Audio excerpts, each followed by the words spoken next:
అదరగొట్టే కారం రంగు రుచి ఆచి కారం పొడి. నేను ఇప్పుడు దివిసీమలో ఉన్నాను. దివిసీమ అంటే అందరికీ గుర్తొచ్చేది 1977 నవంబర్ 19 కడలి చేసిన కల్లోలం ఉప్పెన రూపంలో ఓళ్ల మీద పడిన ఆ గాయాన్ని 50 ఏళ్ళు గడుస్తున్నా కూడా ఎవరు కూడా మర్చిపోలేకపోతున్నారు. ఇప్పటికీ అనేక కథలు కథనాలు అన్నీ మీరు ఉప్పెన సమయంలో ఎలా ఉండేదని మీరు చూసుంటారు. కానీ ఇంకా చాలా విశేషాలు ఆ ఉప్పెన మాటున దాగి ఉన్న గాయాన్ని గుర్తు చేస్తూనే ఉన్నాయి. ఆ కథనాలన్నింటినీ కూడా ఒక్కొక్కటిగా నేను మీకు చూపిస్తాను. ఈ వీడియో చివరి వరకు చూడండి. ఖచ్చితంగా 1977 నవంబర్ 19కి నేను మిమ్మల్ని తీసుకువెళ్తాను. ఆ రోజు ఏం జరిగింది, తర్వాత జరిగిన పరిణామాలు ఏంటి అనేది మీ కళ్ళకు కట్టినట్టుగా నేను చూపించబోతున్నాను. ఈ వీడియో చివరి వరకు చూడండి. ప్రస్తుతం నేను హంసల్దీవి దగ్గర ఉన్నాను. 19వ తారీఖు రాత్రి 9 గంటలకు ఇక్కడి నుంచి ప్రారంభమైన ఒక అతిపెద్ద అల దాదాపు 20 నుంచి 25 అడుగుల ఎత్తుతో ఈ హంసలదీవి దగ్గర నుంచి మొదలుపెట్టి మొత్తం దివిసీమలో దాదాపుగా సగం వరకు పూర్తిగా తుడిచిపెట్టుకుపోయింది. 70-80 గ్రామాలు నామరూపాలు లేకుండా పోయాయి. ఇది వినడానికి బాగానే ఉంది, కానీ ఇక్కడి నుంచి ఎంత దూరం ఆ 70-80 గ్రామాలు ఉంటాయనేది నేను మీకు చూపించబోతున్నాను. దివిసీమ హంసలదీవి దగ్గర నుంచి టైం ల్యాబ్ స్టార్ట్ అవుతోంది. అంటే సముద్రం దగ్గర నుంచి అలా స్టార్ట్ అయ్యే ప్రారంభం దగ్గర నుంచి 20 అడుగుల ఎత్తు 25 అడుగుల ఎత్తు 200 కిలోమీటర్ల వేగం. అంత వేగంతో ఒక అలొచ్చి ఊడి మీద పడితే ఎలా ఉంటుంది అనేది టైం ల్యాబ్స్లో మీకు చూపించబోతున్నాను. చిట్ట చివరి ఊరు ఏది అంటే ఈ ఎఫెక్ట్ పడని చిట్ట చివరి ఊరు వరకు కూడా వెళ్తుంది. అది ఎన్ని కిలోమీటర్ అనేది చూద్దామండి.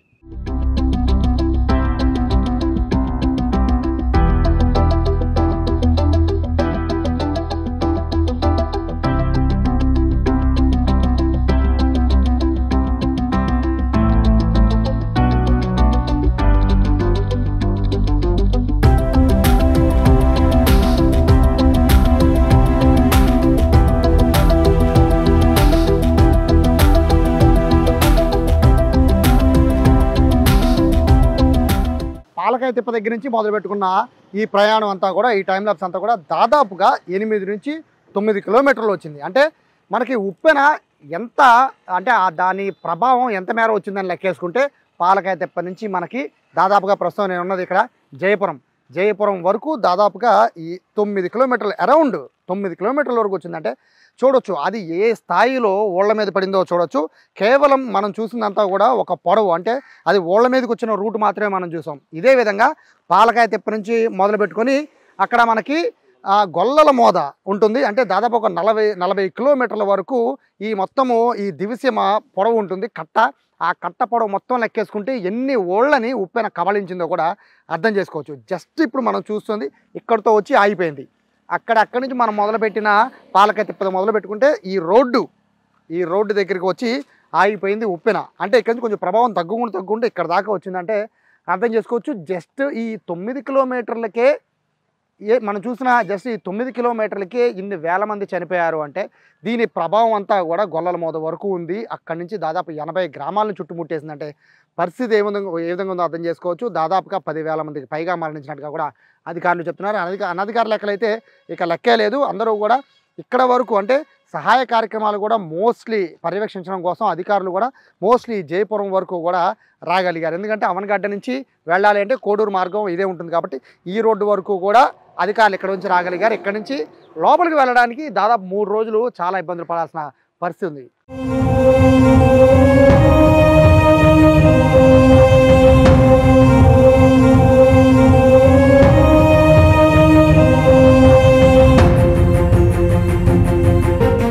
ప్రళయం సృష్టించిన విధ్వంసానికి చెట్టుకొకళ్ళు పుట్టకొకళ్ళు మిగిలిపోయారు. చాలామంది సముద్రంలో కలిసిపోయారు. దొరికిన వాళ్ళు కేవలం 10,000 మంది మాత్రమే. కానీ దొరకని వాళ్ళు ఇంకా దానికి 2-3 రెట్లు ఉంటారని ఇక్కడ ప్రజలు నమ్ముతూ ఉంటారు. కేవలం 39 గ్రామాలో లేకపోతే 40 గ్రామాలో 50 గ్రామాలో అని లెక్క కాదు. దాదాపుగా అంటే ఈ దివిసీమ ప్రాంతంలో ఉన్న 80 గ్రామాల్లో కూడా తీవ్రమైన ఎఫెక్ట్ అయింది. అయితే చనిపోయిన వాళ్ళందరూ కూడా కేవలం మనుషులే కాదు, పశుపక్షాదులు అన్నీ కూడా చనిపోయిన వాటిలన్నింటినీ కూడా ఖననం చేయడానికి దహనం చేయడానికి ఎన్జిఓలు కానీ లేదంటే చుట్టుపక్కల సేవా సంస్థలన్నీ కానీ దేశంలో ఉన్న వాళ్ళందరూ కూడా రంగంలో దిగారు. సేవసేన అని ఒక ప్రత్యేకమైన సేన పేరుతో ఎవరైతే ఔత్సాహికులు యువకులు ఉన్నారో వాళ్ళందరూ కలిసి చెట్టుకి పుట్టకి ఇరుక్కుపోయిన శవాలన్నింటినీ తీసి అది కూడా ఉబ్బిపోయి కుళ్ళిపోయి దాదాపుగా 4-5 రోజుల పాటు శవాల్ని తీయడానికి కూడా లేనంత, అంటే ఆ దారి కూడా కనీసం కనబడినంత దారుణమైన పరిస్థితుల్లో అనేక మంది సహాయ కార్యక్రమాల్లో పాల్గొన్నారు. వాళ్ళే కాదు, రాజమండ్రి సెంట్రల్ జైలు నుంచి 50 మంది ఖైదీల్ని, ప్రత్యేకంగా యావజ్జీవ శిక్ష పడిన 50 మంది ఖైదీల్ని ఇక్కడ తీసుకొచ్చి ఈ శవాలన్నింటినీ తీయడానికి గవర్నమెంట్ ప్రత్యేకంగా వాళ్ళకు కూడా ఇక్కడ కొన్ని ఏరియాలను అప్పచెప్పింది. అయితే నేను ప్రస్తుతము ఇక్కడ నేను కరకట్ట దగ్గర ఉన్నాను. కరకట్ట దగ్గర నీకు ఒక విజువల్ చూపించబోతున్నాను. ఇక్కడ ఉన్న వేల మంది, అంటే దాదాపుగా 10,000 మంది అధికారిక లెక్కల ప్రకారం 10,000 మంది అని చెప్తున్నప్పటికీ ఇక్కడ దాదాపు ఇంకా దానికి 2-3 రెట్లు ఎక్కువ ఉండొచ్చు అని ప్రజలు నమ్ముతున్న ఎవరైతే మృతదేహాలు ఉన్నాయో ఆ మృతదేహాలన్నింటినీ కూడా ఇటువంటి కరకట్ట వెంబడి, ఇప్పుడు నేను నించున్న ఈ కరకట్ట దాదాపుగా ఒక 30-40 కిలోమీటర్ల దూరం ఉంటుంది ఈ కరకట్ట. సో ఈ కరకట్ట వెంబడి అన్నింటినీ కూడా, ఇక్కడ ఏదైతే కరకట్ట వెంబడి కింద కనబడుతుందో ఈ కరకట్టకి అవతల వైపు దాదాపు 2 కిలోమీటర్లు వెళ్తే సముద్రం ఉంటుంది. సో యువతల వైపు అన్నీ కూడా దివిసీమకు సంబంధించిన ఊళ్ళన్నీ ఉంటాయి. సో ఆ విపత్తుకి సంబంధించి, ఆ విపత్తులో చనిపోయిన అందరినీ కూడా వారం రోజుల పాటు కొన్ని వేల మంది రెస్క్యూ చేసి వాళ్ళందరినీ కూడా, అంటే రెస్క్యూ అంటే కాపాడడం కాదు, చెట్టుకి పుట్టకి ఇళ్ల మధ్యలో ఇరుక్కున్న వాళ్ళు ఇలా అందరినీ తీసుకొచ్చి వాళ్ళందరినీ కూడా గుట్టలుగా శవాలు వేసి పడేసిన ఒక ప్రాంతం. జస్ట్ నేను చూపిస్తుంది ఒక ప్రాంతం మాత్రమే. ఓకే, అందరినీ 10,000 మందిని 15,000 మందిని ఒకే దగ్గర ఖననం చేయలేదు, దహనం చేయలేదు. దహనం చేయడానికి అసలు ఆ రోజుల్లో పుల్లలు కూడా లేవు, అంటే పూర్తిగా తడిచిపోయిన పరిస్థితి. సో చాలా వరకు కూడా ఇక్కడ నేను చూపిస్తున్న కట్టకి సంబంధించిన కింద ప్రాంతం ఏదైతే ఉందో ఈ ప్రాంతం మొత్తం కూడా, అంటే ఇక్కడి నుంచి కనబడుతున్న ప్రాంతం మొత్తం కూడా పెద్ద గోతులు తీసి, గోతుల్లో మొత్తం వందలాది శవాల్ని పడేసి పూర్తి చేశారు. ఏ గ్రామానికి ఆ గ్రామం, అంటే తీర ప్రాంతంలో ఉంటున్న గ్రామాలన్నింటినీ కూడా ఆ గ్రామ శివారులో ఉంటున్న కట్టకి కార్నర్లో ఇక్కడ ఇటువంటి ప్రాంతం మొత్తం కూడా పెద్ద గుంటలు తీసి దాదాపుగా 200-300 శవాల్ని తీసుకెళ్ళి వాటిలో పడేయడం, కప్పెట్టేయడం. ఇదే పని దాదాపుగా వారం రోజులు చేపట్టారు. అంటే ఎంత దారుణమైన పరిస్థితి ఉందో, అది వారం రోజుల దాకా శవాలను తీయడానికి టైం సరిపోతుందంటే ఇక్కడ ఉన్న పరిస్థితి ఎట్లా ఉందో కూడా అర్థం చేసుకోవచ్చు. ఓవరాల్గా ప్రభుత్వ లెక్కల ప్రకారం అయితే, గవర్నమెంట్ చెప్తున్న లెక్కల ప్రకారం అయితే 10,000 మంది నుంచి మొత్తం, అంటే బందరు దివిసీమ తాలూకాలో 15,000 మందిని చెప్తున్నారు. ఒక దివిసీమ తాలూకాలోనే దాదాపుగా 9,000 నుంచి 10,000 మందిని చెప్తున్నారు. కానీ ఒక లెక్క, అధికారిక లెక్క ఒకటి ఉంది. ఆ అధికార లెక్కల ప్రకారం బావదేవరపల్లిలో 600 మంది, కమ్మనవోలులో 1000 మంది, చోడవరంలో 300, గణపేశ్వరంలో 100, సొర్లగొందిలో 700, మూలపాలెంలో 150, వర్రవేవరలో 100, ఏటిమోగలో 50, ఎదుటిమొండిలో 80, పాలకాయ తిప్పలో 535, హంసల దీవిలో 25, ఉల్లిపాలెంలో 25, పసదానిపాలెంలో 150, ఓటగుండంలో 400, శ్రీరామపురంలో 300, ద్వారకలో 300, ఇరాలి 775, గొల్లపాలెం 625, ఇస్మాయిల్ పేట 45, గిండి మొలక 50, వేటపాలెం 25, లింగారెడ్డిపాలెం 23, నక్కవాని దారి 70, అలాగే జరుగువానిపాలెం 68, చిన్న గుడిమెంట 3, పెద్ద గుడిమంట 3, జయపురం పొలాల్లో చలపల గుడిని చెందిన వాళ్ళు 42 మంది, అలాగే మందపాకలో 575, చింతకొండలో 480, పొదలవారిపాలెంలో 300, పదయాదర శివారు ఓడపాలెం అంటారు దాన్ని 250 మంది, సత్యనారాయణపురంలో 16, వెంకటదుర్గాంపపురంలో 320, పోటు మీద 150 మంది, జార్జిపేట 250 మంది, పిట్టల లంక 3 మంది. అంటే మొత్తం దాదాపుగా అంటే ఇక్కడ మొత్తం పశువుల లెక్కతో అంటే ఇవన్నీ కూడా మృతుల సంఖ్య. సో ఇక్కడ జస్ట్ నేను ఇప్పుడు చెప్పిన లెక్కంతా కూడా కేవలం 40 గ్రామాల లెక్కే. అంటే దాదాపు 80 గ్రామాలు ఎఫెక్ట్ అయితే 40 గ్రామాల్లో లెక్కనే నేను మీకు చెప్తున్నా. 40 గ్రామాల్లో దాదాపుగా 8,900 మంది అఫీషియల్గా ప్రభుత్వ రికార్డులో ఉన్న వాళ్ళు చనిపోయారు. ఇక అనఫీషియల్, అంటే సముద్రంలోకి వెళ్ళిపోయిన వాళ్ళ సంఖ్య అసలు లెక్కే లేదు. సముద్రంలోకి వెళ్ళిపోతే జనరల్గా అయితే ఒడ్డు కొట్టుకొస్తారు, ఇది ఒడ్డు కొట్టుకొచ్చి పూర్తిగా సముద్రంలోకి లాక్కెళ్ళిపోయింది, వాళ్ళ లెక్కే లేదు. సో వీళ్ళందరినీ ఏం చేశారంటే దొరికిన ఈ 10,000 మృతదేహాలన్నీ కూడా ఈ విధంగా ఖననం చేశారు. పశువులు అయితే దాదాపు దీనికి 10 రెట్లు ఎక్కువ, అంటే దాదాపు 1,00,000 నుంచి 1,20,000 పశువులు పూర్తిగా అవన్నీ కూడా ఉప్పెనలో కొట్టుకుపోయిన పరిస్థితి. మనుషులైనా బతికారు కానీ పశువు అయితే ఏ ఒక్క పశువు కూడా బతకని పరిస్థితి. అత్యంత హృదయ విదారకమైన ఈ పరిస్థితుల్లో అందరూ కూడా శివసేనతో పాటు, ఆర్ఎస్ఎస్తో పాటు, మొత్తం రామకృష్ణ మిషన్తో పాటు, మరోవైపు ఏదైతే ఫారెన్ నుంచి వస్తున్న ఎన్జిఓలతో పాటు, అలా ఒక్కళ్ళు కాదు ఇద్దరు కాలేజ్ స్టూడెంట్స్ దగ్గర నుంచి మొదలు పెట్టుకొని అందరూ కూడా ఇక్కడికి వచ్చి శవాల్ని వాళ్ళ చేతులతో తీసుకొచ్చి ఖననం చేశారు. అతి కొద్ది మందిని మాత్రమే దహనం చేశారంటే పరిస్థితి ఏ విధంగా ఉందో అర్థం చేసుకోవచ్చు.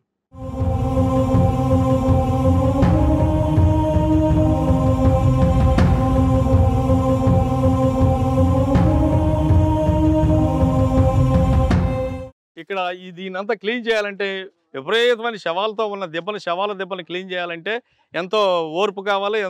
అప్పుడు మరి నాగార్జున యూనివర్సిటీ స్టూడెంట్స్ కానివ్వండి, తర్వాత జైలు నుంచి, రాజమండ్రి జైలు నుంచి కొంతమందిని కానివ్వండి, రకరకాల వాళ్ళందరూ ఇక్కడ తీసుకొచ్చి అప్పుడు మనకి కలెక్టర్ గారు, ఆ తర్వాత నాకు తెలిసిన కలెక్టర్ గారు ఏంటి ఏవిఎస్ రెడ్డి గారు ఉన్నారు.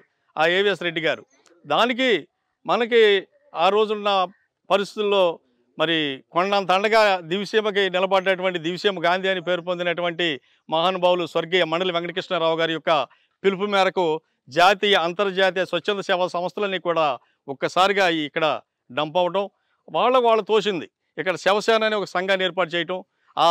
ఇక్కడ ఇప్పుడు ప్రస్తుతానికి ఈ మూల మీద మాకు స్కూల్ ఉంది. ఆ స్కూల్లో సుమారు 30-40 డెడ్ బాడీలని ఒకే చోట వేసి మట్టేశారు. ఇప్పుడు అక్కడ స్కూల్ కట్టారు. అట్లాంటి ఇప్పుడు పిల్ల బడిలోకి వెళ్ళరేమో. అలాంటి పరిస్థితుల్లో ఇక్కడ ఎదుర్కొన్న పరిస్థితి అండి.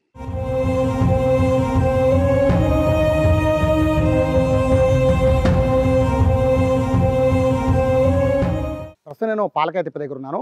చిగురుటాకులా ఉడిగిపోయింది ఆ రోజంతా కూడా ఈ దివిసీమ మొత్తం కూడా. కానీ ఇప్పుడు నా వెనకాల కనబడుతున్న చెట్టు ఉంది కదా, ఈ చెట్టే దాదాపుగా ముగ్గురిని కాపాడింది. అందులో 2 పిల్లలు ఉన్నట్టుగా కూడా స్థానికులు చెప్తున్నారు. అయితే ఈ వెనకాల కనబడుతున్న ఈ చెట్టుకి దాదాపుగా 80 ఏళ్ల వయసు ఉన్నట్టుగా కూడా స్థానికులు చెప్తూ ఉన్నారు.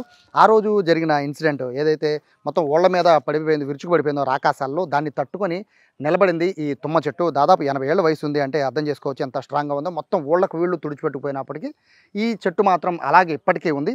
సజీవ సాక్ష్యంగా నిలిచిన వాటిల్లో అతి కొద్ది కట్టడాలు, అలాగే కొద్ది నిర్మాణాలు, అలాగే కొద్ది చెట్లు మాత్రమే ఇప్పటికీ మిగిలినాయి. ఆ మిగిలిన చెట్లలో మనం చూసిన తుమ్మ చెట్టు ఒకటి. దాదాపు 3-4 ప్రాణాలు దీన్ని పట్టుకునే అప్పుడులో ప్రాణాలు కాపాడుకున్నారు. అయితే వాళ్ళు ప్రాణాలు కాపాడుకున్న తర్వాత ఇదే చెట్టుకి కొన్ని 10ల సంఖ్యలో శవాలన్నీ ఓడిచి ఈ చెట్టుకే అతుక్కుపోయిన పరిస్థితి, మొత్తం వేలాడుతున్న పరిస్థితి కూడా ఇక్కడ స్థానికులు దాదాపుగా ఒక 4-5 రోజులు కష్టపడితే తప్ప ఇక్కడ లోపలికి రాలేని పరిస్థితి. ఎందుకంటే సముద్ర తీరానికి అతి దగ్గరగా ఉంటుంది కాబట్టి, జస్ట్ 2 కిలోమీటర్లే కాబట్టి ఈ ప్రాంతం క్లియర్ అవడానికి దాదాపు వారం పట్టినట్టుగా కూడా మనకి సమాచారం వస్తున్న నేపథ్యంలో దీనిపైన, ఈ చెట్టుపైనే అనేక శవాలు ఈ చెట్టుకే వేలాడుతూ అత్యంత దారుణమైన పరిస్థితిలో కనబడితే, కానీ ఏదైతే ఉప్పెన వచ్చిన సమయంలో మాత్రం ముగ్గురిని కాపాడింది మాత్రం ఇదే చెట్టు. ఈ చెట్టు ఇప్పటికీ సజీవంగానే ఉంది. 80 ఏళ్ల వయసున్న ఈ తుమ్మ చెట్టుని ఇప్పటికీ ఈ ఊళ్ళో ప్రజలు దీన్ని ఒక విధంగా చెప్పాలంటే ప్రాణాలు కాపాడిన చెట్టు కిందే దీన్ని భావిస్తూ ఉంటారు. అన్ని కట్టడాలు పూర్తిగా కూలిపోయినప్పటికీ చెట్టు మాత్రం ఇంకా సజీవంగానే నిలబడింది. ఇక వాగు వచ్చి పడతాం ఇక అయిపోయామని ఏడుతుంటే ఇక అంతలో ఊరు ఎంత సేఫ్ లేదు. అది వచ్చి వెళ్ళిపోయింది. సాయంకాలం 4ంటికి వచ్చిందా, మళ్ళీ 7ంటికల్లా 7 దాకా లేదు అసలు. మసకాడిపోయిందా లేదా అసలు మబ్బు చేసిపోయి కాపాడలాగా. అటు 2 ఆకులు వచ్చి తోసేసిండే, 3వ ఆకు లాగేసింది అసలు వెనక్కి. మేము ఎంతమంది అంటే మా తల్లి చనిపోయింది, ఒక అబ్బాయి అమ్మాయి, నాకు వాళ్ళు చనిపోయారు. మా నాన్నను కొడుకే మిగిలేడు, మా ఆవిడ, 4 మిగిలేదు. శవాలు ఎట్లా ఉండే ఏమన్నా సముద్రంలో తేలిపోయింది అట్లా మొత్తం. అక్కడ శవాలు ఆ చెట్లు చుట్టూ వేసుకున్నాడు, ఆ ఊళ్ళోకి పడిపోయి చెట్ల మీద వేసిపోయినాడు. ఆ ఏటారా చేరుతున్నాడు ఎట్టున్నారు అన్నా. ఉప్పెన సమయంలో అంటే ఇక్కడ వాళ్ళందరూ కూడా దాన్ని ఉప్పెన అనరు, వాగా అంటుంటారు. అంటే వాగా వచ్చిన సమయంలో దాదాపు ఈ ప్రాంతం మొత్తం కూడా తుడిచిపెట్టుకుపోయింది. కానీ ఈ మొత్తం దివిసీమ మొత్తం మీద 70-80 గ్రామాల్లో కేవలం 2-3 ప్రదేశాల్లో మాత్రమే ప్రజలు బ్రతికి ఉన్నారు. అందుట్లో ప్రధానంగా నేను ఇప్పుడు నిలబడింది వేణుగోపాల స్వామి ఆలయం. ఇది హంసలదేవి దగ్గర ఉంటుంది. ఈ యొక్క ఆలయంలోనే దాదాపుగా 400 మంది ఈ ఆలయంలోకి వచ్చి తలుపులు వేసుకుని ప్రాణాలు కాపాడుకున్నట్టుగా కూడా చెప్తూ ఉన్నారు. కేవలం అంటే ఈ ఎంటైరు ఈ ఉప్పెన మొత్తం మీద అధికారిక లెక్కల ప్రకారం 10,000 మంది చనిపోతే, అనధికారిక లెక్కల ప్రకారం ఇంకా సంఖ్య ఎక్కువ ఉండొచ్చు అని చెప్తున్నారు. కానీ బ్రతికి ఉన్న వాళ్ళ సంఖ్య మాత్రం కేవలం 1000 లోపే ఉంటుంది. ఆ 1000 లోపు ఉన్న వాళ్ళలో 400 మంది ఒకే ఒక్క గుడిలో, ఆ గుడిలోనే వాళ్ళు తలదాచుకున్నారు. ఉప్పెన సమయంలో తలుపులు వేసుకున్న అందరూ కూడా ఉప్పెన వెళ్ళిపోయాక బయటకు వచ్చారు. అందులో ఎవ్వరూ కూడా చనిపోలేదు. 400 మంది సేఫ్గా ఉన్నారు. అది ప్రస్తుతం ఇక్కడ మనం చూస్తున్న గుడి. ఇది వేణుగోపాల స్వామి ఆలయం. ఉప్పిన సమయంలో ఆ రోజుని నవంబర్ 18నే వర్షాలు మొదలైనవి బాబు. శనివారం ఉదయానికల్లా తుఫాను బాగా రేజ్ అయింది. రేడియోలో ప్రమాదం అని చెబుతున్నాడు. అప్పుడు టీవీలో ఉండేవి కాదు. అప్పుడు ఇళ్ళు పడిపోతుంటే మేమేం చేసామంటే అప్పుడు పూజారి గారి దగ్గరికి వెళ్ళి తాళాలు తీసుకుని, మాకు ఏదైనా ప్రమాదం జరిగితే మా పూర్వీకులు కూడా ఆ దేవాలయంలో ఎక్కువ తలదాచుకోవటం అలవాటు. ఇక పూజారి గారు తాళాలు ఇచ్చాడు. మేము ఆ తాళాలు తీసి అప్పుడు ఇక అందరం ఒకళ్ళు వస్తా, రాని వాళ్ళని కేకేసుకుంటా, ఇంకా దగ్గర ఉన్న వాళ్ళందరిని పిలుచుకుని దేవాలయంలోకి వెళ్ళిపోయాం. సుమారు అప్పట్లో ఈ ఊరి జనాభా ఒక 750 నుంచి 800 మంది ఉండేవాళ్ళు. 800 మందిలో దాదాపు 450 మంది దాకా గ్రామస్తులు ఆ గుళ్ళో ఉన్నారు. వలస కూలీలు వచ్చారు కోతలకని. వాళ్ళు ఒక 50 మంది, మొత్తం 500 మంది ఆ దేవాలయంలో ఉన్నారు. ఏమి లేదు బాబు, సావు నుంచి బయటపడ్డాం అంతే. ఆ వేణుగోపాల స్వామి దయ వల్ల బతకటమేనని మేము అనుకుంటున్నాం. ఎందుకంటే 500 మంది బతికారు నాన్న.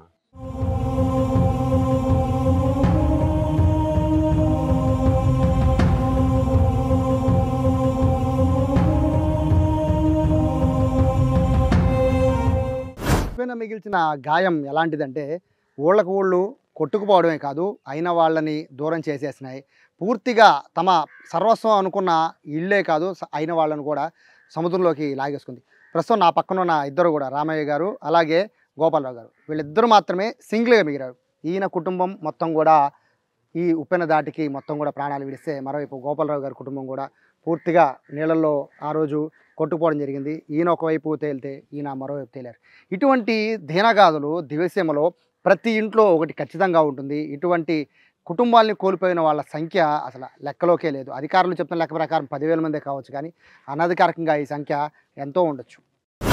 ఒక ఇంటికి వెళ్ళామండి, ఒక ఇంటికి పోయి కూర్చుంటే కిటికీ గుంట చూస్తుంటే పొంగిపోతుంది, గుంట ఒకటి ఉంది, గుంట పొంగిపోతుంటే అయిపోయి మన పని అయిపోయింది అన్నాడు పెద్దగా వచ్చి.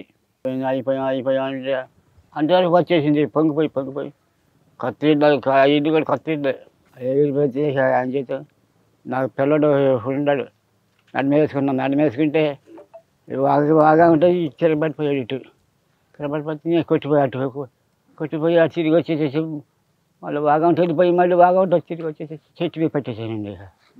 నాకు అప్పుడు 20 సంవత్సరాలు 20 సంవత్సరాలు తుఫానికి. ఆ రోజు ఏం జరిగిందండి? పొద్దున్నే వర్షం మొదలైంది, గాలి ఉండగా 12ంటికి బాగా మోపైపోయి, ఇక సాయంత్రం 4ంటికి అమ్మతల్లి వచ్చేసింది. బాగా వచ్చినాక ఎవరి ఇళ్ళన్నీ పడిపోతా మొత్తం కొట్టుకుపోతున్నాయి, ఎవరికాడికి కొట్టుకుపోయాం. మా కుటుంబం 5గురు ఒక్కడనే ఉన్నా. నేను కూడా 10 కిలోమీటర్లు అటు కొట్టుకుపోయి అక్కడ ఒక తాడి చెట్టు మీద ఇరుక్కుపోయాను. బాగా అక్కడికి పైన వేసేసింది. అక్కడ ఆయి ఉండి బతకటమే ఏం లేదు.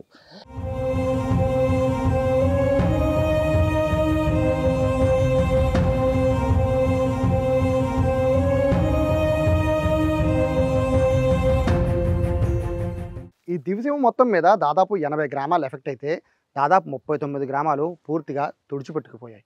ఎవరు ఊహించలేదు ఇంత పెద్ద వాగా అంటే ఉప్పెన, ఇక్కడ వాళ్ళందరూ వాగా అంటుంటారు. ఇంత పెద్ద వాగా వస్తుందని ఎవరు కూడా ఊహించలే, చరిత్రలో కూడా వచ్చినట్టు కూడా ఆనవాళ్ళు. సో ఇక్కడ ఉప్పెనకి ఎంతమంది బలైపోయారో దానికి 2 3 మంది సహాయం చేయడానికి ముందుకు వచ్చారు. ఇక్కడ ఉన్న వాళ్ళందరినీ ఆదుకోవడానికి ప్రతి ఒక్కరు కూడా ఒంటి మీద బంగారం నుంచి మొదలు పెట్టుకొని తోచినంత వరకు కూడా ఆంధ్రప్రదేశే కాదు మొత్తం యావత్ భారత్ మొత్తం కూడా కదిలి వచ్చింది. అందులో ప్రధానంగా చెప్పుకోవాల్సింది రామకృష్ణ మిషనరీ వాళ్ళని. ఎన్టీఆర్ ఏఎన్ఆర్ వీళ్ళిద్దరూ కూడా దాదాపు 1 నెల రోజుల పాటు మొత్తం రాష్ట్రం మొత్తం తిరిగి ఆయన జోలు పెట్టుకుని భిక్షాటం చేసి ఇచ్చిన డబ్బులన్నీ కూడా రామకృష్ణ మిషనరీ వాళ్ళకి ఇచ్చిందే. వాళ్ళు నిర్మించిన ఊర్లో అత్యంత కీలకమైనది ఇప్పుడు మనం చూస్తున్న గొల్లపాలెం అనేది అప్పటి పేరు. రామకృష్ణ మిషనరీ వాళ్ళు చేసిన సేవ కోసం ఇక్కడ అందరికీ కూడా సహాయం చేసి ఇల్లు నిర్మించారని గౌరవంగా ఇక్కడ ఉన్న వాళ్ళంతా కూడా దీనికి రామకృష్ణాపురం అని పేరు పెట్టారు. దాదాపుగా ఇక్కడ ముఖ్యంగా ఈ గొల్లపాలెంలో దాదాపుగా 80% ప్రజలంతా కూడా ఈ వాగ దాటికి ఉప్పెన దాటికి పూర్తిగా సముద్రంలోకి కలిసిపోయిన పరిస్థితి ఉంది. కొంతమంది మాత్రమే మిగిలారు. సో ఆ కొంతమంది ఏమనుకుంటున్నారో వాళ్ళని అడిగి తెలుసుకుందాం. మరి ఈ గ్రామాన్ని అయితే మరి ముఖ్యంగా రామకృష్ణ మిషన్ అనే సంస్థ, అంటే ప్రతి సంస్థని అవనిగడ్డ గాంధీ క్షేత్రం కేంద్రంగా చేసుకుని అక్కడికి వస్తే అక్కడ మండలి వెంకటకృష్ణరావు గారు ఆయన ఎంత బాధలో ఉన్నాడంటే అది వర్ణాతీతం. చాలామంది చెప్పారు, చాలామంది ఫోటోలు ఉన్నాయి. ఆయన అసలు ఏంటి మనిషి అవుతాడా మళ్ళీ అనుకున్న రోజులు అవి. అలాంటి పరిస్థితుల్లో అక్కడి నుంచి డిస్ట్రిబ్యూట్ చేసి సేవా కార్యక్రమాలు చనిపోయిన వాళ్ళు చనిపోతే ఇవాళ ఎంతోమంది, ఇప్పుడు ఈయన ఉన్నాడు ఉదాహరణకి, ఈయన భార్య బిడ్డలు అందరూ చనిపోయారు. అట్లాగే అందరూ చనిపోయి ఆడపిల్లలు మిగిలారు. ఇలాంటి వాళ్ళందరికీ ఇక్కడ శవసేన కార్యక్రమం చేయటం ఒకటైతే ఇలాంటి వాళ్ళందరినీ కలిసి ఆడపిల్ల చనిపోయి మగవాడు ఉన్నాడు, మగవాడు చనిపోయి ఆడపిల్ల ఉన్నాడు, ఇలాంటి అందరికీ సామూహిక వివాహాలు గాంధీ క్షేత్రంలో 100 మందికి ఒక్కో రోజు పెళ్లి చేశారు. ఆ పెళ్లిల్లో ఈయన కూడా ఉన్నాడు.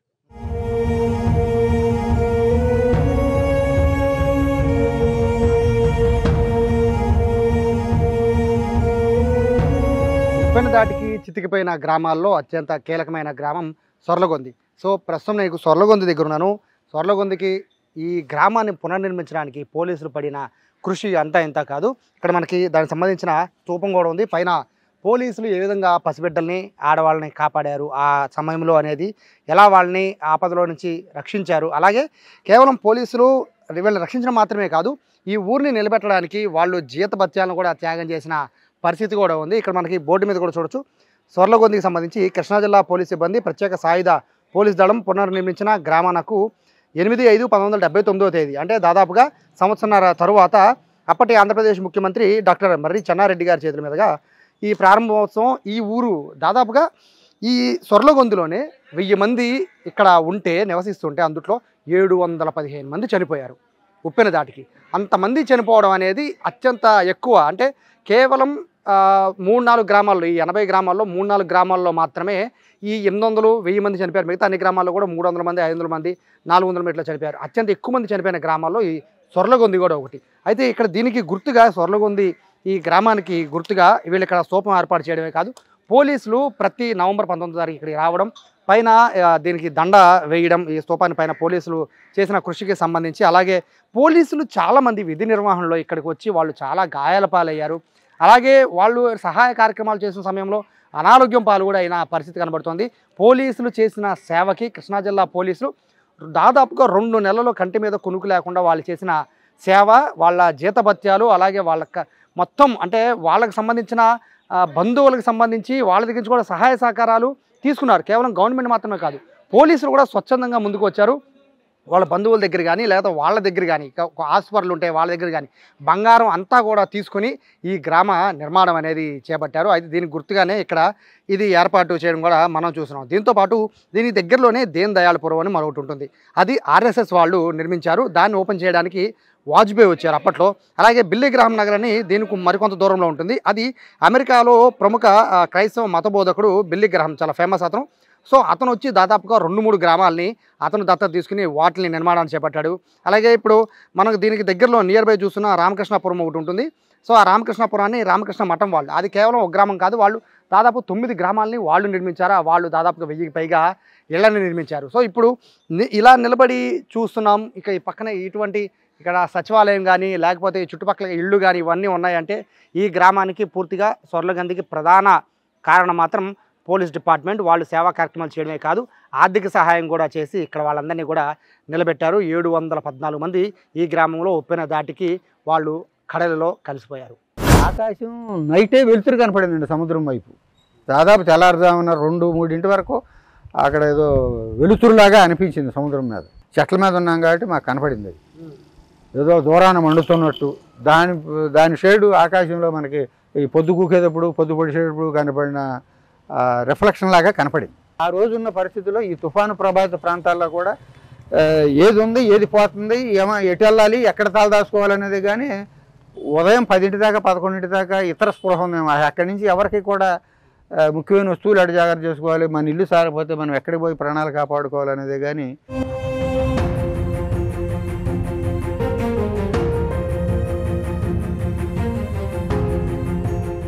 కడలి కల్లోలం ఒక ప్రాంతాన్ని మొత్తం తుడిచిపెట్టేస్తే కరుణ చూపించే ఒక దేవాలయం లాంటి ప్రాంతం ఇప్పుడు నేనున్న గాంధీ క్షేత్రం. ఇది అవనగడ్డ సెంటర్కి దగ్గరలో ఉంటుంది. ఈ గాంధీ క్షేత్రంలోనే వేలాది మందికి ఇక్కడ అన్నదానం జరిగింది. వేలాది మంది నిరాశ్రయులకి ఇక్కడి నుంచే ప్రతిరోజు కూడా వాళ్ళ తిండి దగ్గర నుంచి మొదలు పెట్టుకొని వాళ్ళ అవసరాల వరకు అన్నీ కూడా ఇక్కడి నుంచే తీర్చారు. ఇదే ప్రాంతానికి, ఇదే గాంధీ క్షేత్రానికి ఇప్పుడు నా వెనకాల కనబడుతున్న మండలి వెంకట కృష్ణారావు, ఆయన అప్పటి విద్యాశాఖ మంత్రి. ఆయనే మొత్తం ఇక్కడుండి ఈ ఏవనగడ్డలో ఆయన ఎమ్మెల్యేగా గెలుచున్నారు అప్పటికే. సో ఆయన చేతుల మీదుగానే ఇక్కడ అన్ని కార్యక్రమాలను కూడా చేపట్టడం జరిగింది. కేవలం ఈ గాంధీ క్షేత్రం అనేది జస్ట్ ఒక స్థలం కాదు, ఇది ఒక సెంటిమెంట్. అవనగడ్డ ప్రజలందరికీ కూడా ఇది ఒక సెంటిమెంట్ లాంటిది. కేవలం ఇది గాంధీ క్షేత్రంగా మాత్రమే, లేకపోతే ఇక్కడ ఉన్న ప్రజలకి ఇది ఒక ఖాళీ స్థలం మాత్రమే కాదు. ఈ గాంధీ క్షేత్రం విశిష్టత చెప్పాలి అంటే మొత్తం ఎంటైర్ దివిసీమ ఉప్పెనలో బ్రతికి బట్ట కట్టిన ప్రతి ఒక్కరూ కూడా ఇక్కడికి వచ్చారు. ఎందుకంటే ప్రధానంగా ఏ రాష్ట్రంలో కాదు, దేశంలో ఏ ప్రముఖమైన వ్యక్తి ఇక్కడికి రావాలన్నా, అంటే ప్రధానమంత్రి, రాష్ట్రపతి, గవర్నర్, ముఖ్యమంత్రి ఇలా ఎవరు రావాలన్నా కూడా అందరూ కూడా అవనగడ్డలు సందర్శించాలంటే ఇదే ప్లేస్కి వచ్చేవారు, ఇదే గాంధీ క్షేత్రానికి వచ్చేవారు. ఇక్కడి నుంచే సహాయ కార్యక్రమాలన్నీ కూడా భారీ ఎత్తున జరిగేవి. అలాగే ఎన్టీ రామారావు, అక్కినేని నాగేశ్వరరావు, కృష్ణ, శోభన్ బాబు, గుమ్మడి, జయసుధ ఇటువంటి సినిమా యాక్టర్లు అందరూ కూడా వాళ్ళు విరాళాలు, అలాగే భిక్షాటన చేసిన డబ్బు ఇవన్నీ కూడా తెచ్చి ఈ గాంధీ క్షేత్రంలోనే ఇక్కడి నుంచే వివిధ సంస్థలకి అందజేయడం కూడా జరిగింది. అంత ప్రసిద్ధి ఈ గాంధీ క్షేత్రం.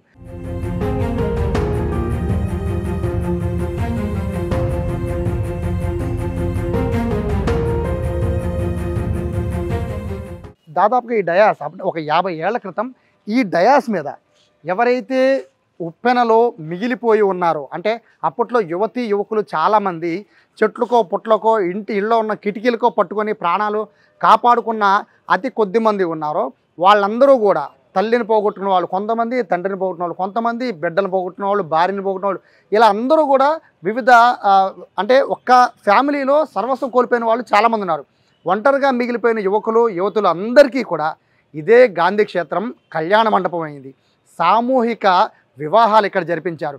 తల్లిదండ్రులు లేని ఆడపిల్లలకి, తల్లిదండ్రులు లేని మగపిల్లలకి ఇద్దరికీ కలిపి సామూహిక వివాహాలు జరిపిన ప్రదేశం కూడా. ఇంత అద్భుతమైన ప్రదేశాన్ని ఈ అవనగడ్డ మొత్తం వింటే దివిసీమ మాత్రమే, ఆ కడలి కల్లోలం మాత్రమే అందరికీ గుర్తు రావచ్చు. కానీ ఒక అద్భుతమైన ప్రదేశంగా ఈ గాంధీ క్షేత్రం అనేది కొన్ని వేల మందికి ఇది ఆశ్రయం కల్పించిన పరిస్థితిని కూడా మనం చూస్తున్నాం. కేవలం ఇది సహాయ సహకారాలకి లేదా పెళ్ళిళ్ళకే మాత్రమే కాదు, చాలామందికి ఇప్పటికీ ఈ అవనగడ్డలో ఇప్పటికీ కూడా అవనగడ్డలో యువతీ యువకులకి ఒక ట్రైనింగ్ సెంటర్గా కూడా ఇదే ఉండబోతుంది. దేశ విదేశాల నుంచి ఎవరు వచ్చినా ప్రముఖులంతా కూడా ఇక్కడికే వచ్చి ఇక్కడి నుంచే అన్ని సహాయ కార్యక్రమాలన్నీ కూడా పొందుతున్నారంటే నిజంగా ఎంటైర్ ఉప్పెన మొత్తం కూడా ఏ విధంగా అయితే అల్లకల్లోలం సృష్టించిందో దానికి 10ంతలు ఇక్కడ కరుణ చూపించింది ఈ గాంధీ క్షేత్రం.